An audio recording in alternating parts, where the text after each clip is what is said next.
एक समय की बात है जब भारत का इतिहास उस समय की बड़े राजा और साम्राज्यों की कहानियों से भरा हुआ था।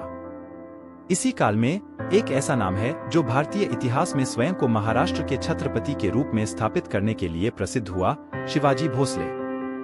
शिवाजी का जन्म 19 फरवरी 1674 में हुआ था।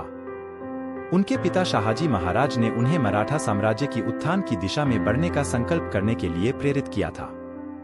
शिवाजी ने बचपन से ही रणनीति और सेना व्यवस्था में रुचि दिखाई थी, जिसने उन्हें एक उद्दीपन बनाया और उन्हें एक महान योद्धा और राजनेता के रूप में विकसित किया। महाराष्ट्र में उभरते मुगल साम्राज्य के खिलाफ शिवाजी की योजना और रणनीति में उनकी अद्भुतता ने उन्हें एक शानदार सेनानायक बना दिया। शिवाजी ने अपनी सेना को सजग और संगठित बनाया और उन्होंने विद्रोह और गुटबंदी के माध्यम से मुगल साम्राज्य के खिलाफ जनमानस को उत्तेजित किया। शिवाजी की एक बड़ी रणनीति उनके ग्वालियर के दरबार में हुई जब उन्होंने गुजरात सुल्तानात के साथ एक साझेदारी की। इस साझेदारी ने उन्हें मुगल साम्राज्य के खिलाफ एक बड़ी सेना की सहायता प्रदान करने का अवसर दिया। शिवाजी की चालाकी और रणनीति का अद्भुत उदाहरण उनके रायगढ़ किले की लड़ाई में देखा जा सकता है।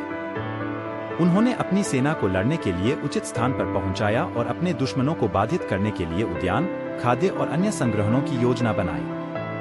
उनका अदम्य सामर्थ्य और रणनीति ने उन्हें विजयी बनाया और रायगढ़ किला उनके साम्राज्य की राजधानी बन गया। शिवाजी ने स्थापित किए गए मराठा साम्राज्य में शक्ति का एक नया मापदंड स्थापित किया और उनकी राजनीतिक चमत्कारी दृष्टिकोण ने उन्हें भारतीय इतिहास के महान नायकों में से एक बना दिया। शिवाजी की रणनीतिक चमत्कारिता ने मराठा साम्राज्य को एक मजबूत और स्वतंत्र राज्य बनाया, जो भारतीय इतिहास में एक नया युग लाने में सफल रहा।